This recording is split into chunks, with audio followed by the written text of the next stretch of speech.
I just want you guys to know I don't just talk the talk, I walk the walk. Right on top. Oh yeah. Protecting those curls. That's the way we like it. I want to make sure they stay nice and don't get frizzy from this microfiber hat that I have.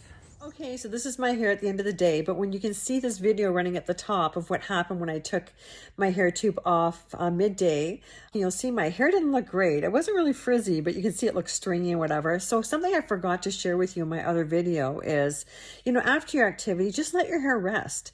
Don't always be so quick to go run to the shower because it doesn't look good. After I finished my walk, I came home and I shoveled for an hour and a half.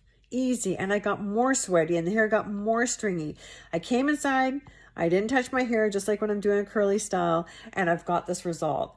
I had a full day of activity. I could never have done this years ago if I didn't wear a hair tube. So don't be so quick to run in the shower to do a fixie when the hair just needs to rest, breathe, and dry a little bit.